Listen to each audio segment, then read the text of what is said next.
Hi, everyone. My name is Stephen Kilger. I'm the managing editor of Feed and Grain Magazine and the host of the Feed and Grain podcast. Thank you so much for joining me today as we dive deep into the issues affecting the feed manufacturing, grain handling, and allied industries. Today, Dr. Adam Krull, senior nutritionist at Pioneer, joins the podcast to talk about Plenish High Oleic soybeans. We talk about new research highlighting their advantage in dairy cow feed, why they're being toasted for those dairy rations, and how grain elevators might find a niche in carrying them. Before we start, if you're listening to this on a podcasting app, please rate us and subscribe. If you're listening online, sign up for the Feed and Grain Industry Watch newsletter to see the latest podcasts and stay up to date with all the news from around the industry. Now, on to the show. Hello, Adam. Thank you for joining me on the podcast today. Yeah, great to be here. Really happy to talk to you. Thank you for taking the time. You're here today because Pioneer recently, well, you didn't do the research, but you put out a release on kind of the benefits of Plenish High Oleic soybeans in the dairy industry and what it can do for increasing milk production within cows.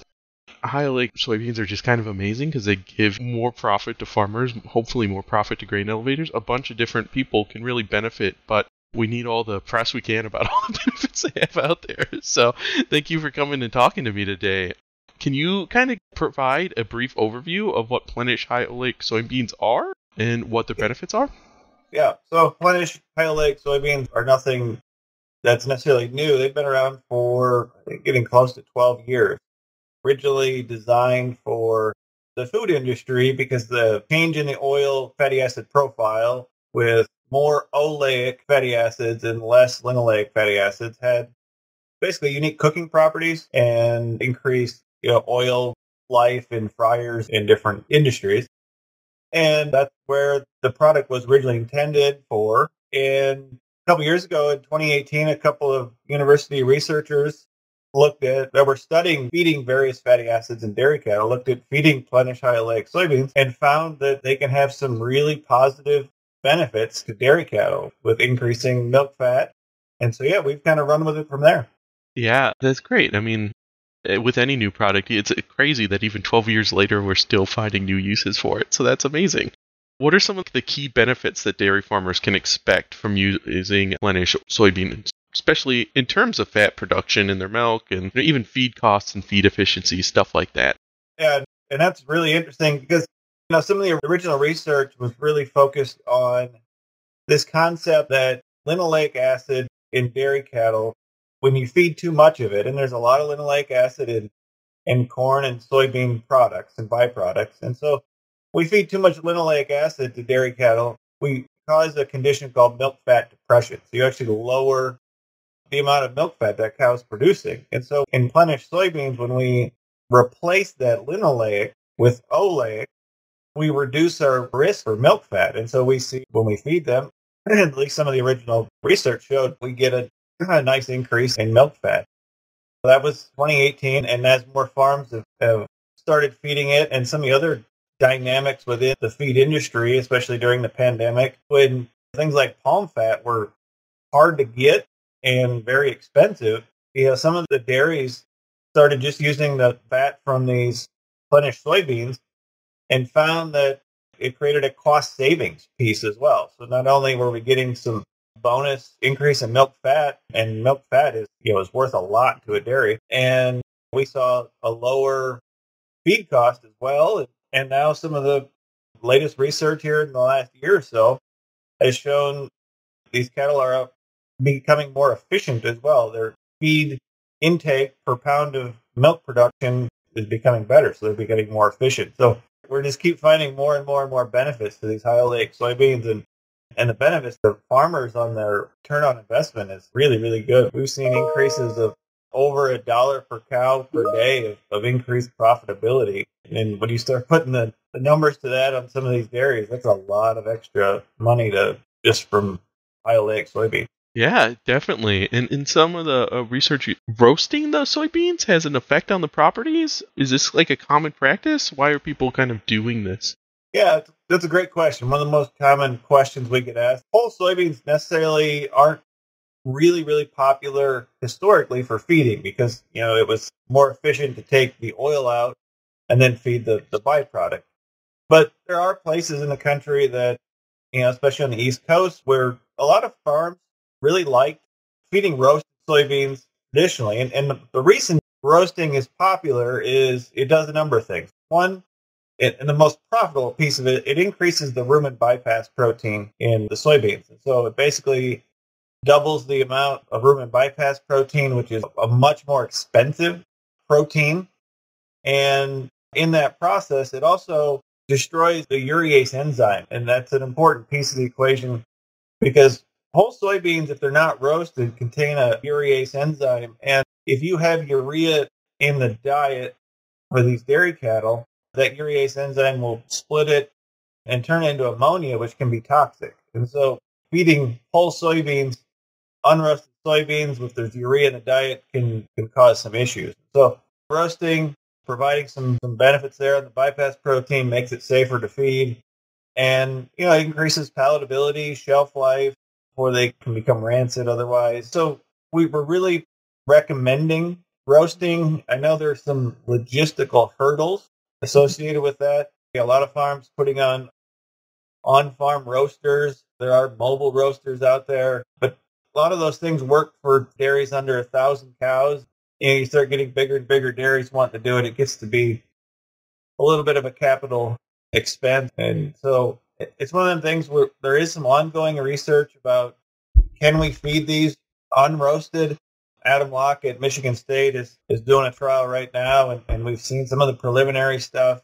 And it looks like even without the benefit of the roasting on the protein side of it, the roasting also seems to be having an effect on how the cattle absorb and utilize the oil side of it too. And so there are other benefits. We're not sure the mechanism necessarily yet, but there are other benefits to roasting and that increase the value, the return on investment for these soybeans. So yeah, at this point, it's definitely a recommendation to roast if possible. That's that's really cool. That's exciting research.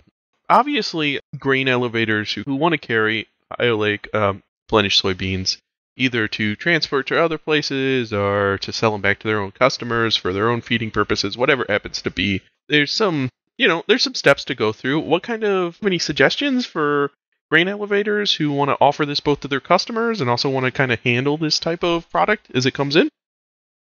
Yeah. So, originally when this was meant for just the food side, and this was outside of my area of expertise. I'm more on the cattle side of things, but Roger Tyson had pioneered, worked a long time with setting up receiving locations for Plenish soybeans. And when they would do that, you had to have obviously a segregated bin to store them. And we would supply the elevator with basically an NIR type of a system that would analyze every load of soybeans to make sure that they did have the oil profile. They weren't just a commodity soybean.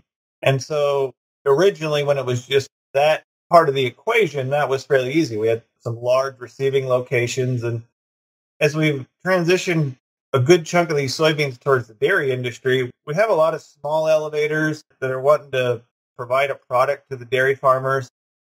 And so there's some of the same pieces of the equation, just a lot of times on a little bit of a smaller scale. And so we still need to set you up with an NIR machine to make sure you're getting the High Oleic soybeans.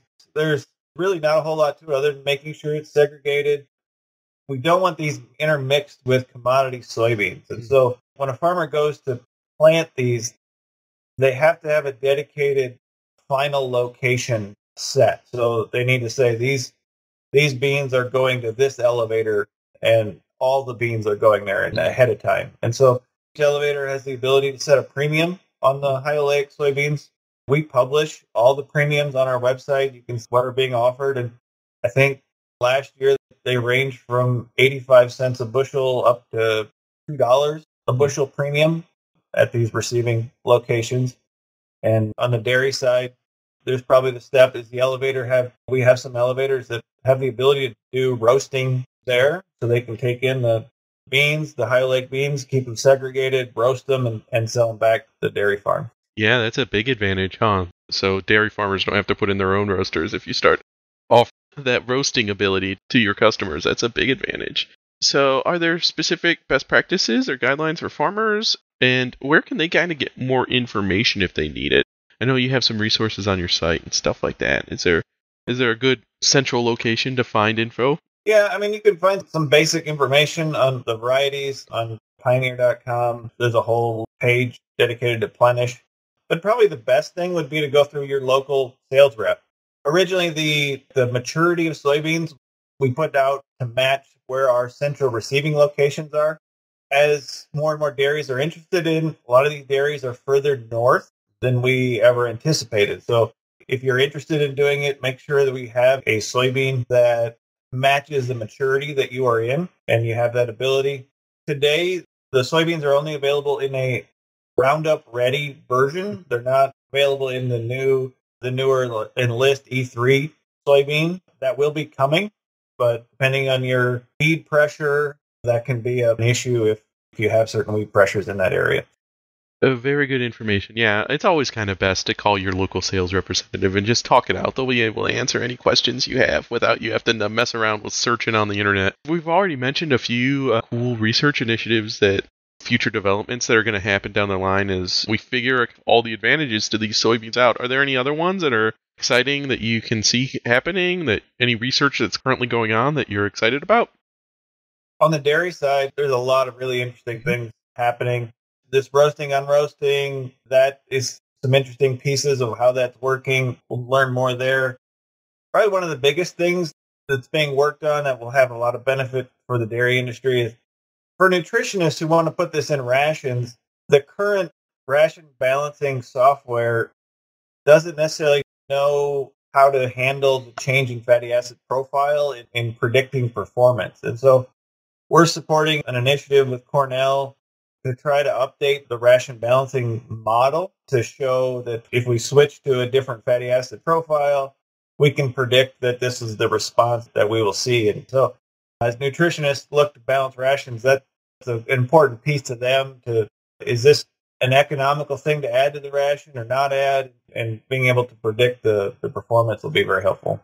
Yeah, definitely. Well, those are all the questions I have. Thank you again, Adam, for coming on and talking to us. I really appreciate you taking the time. You bet, not a problem. And thank everyone out there for listening. We'll see you next time.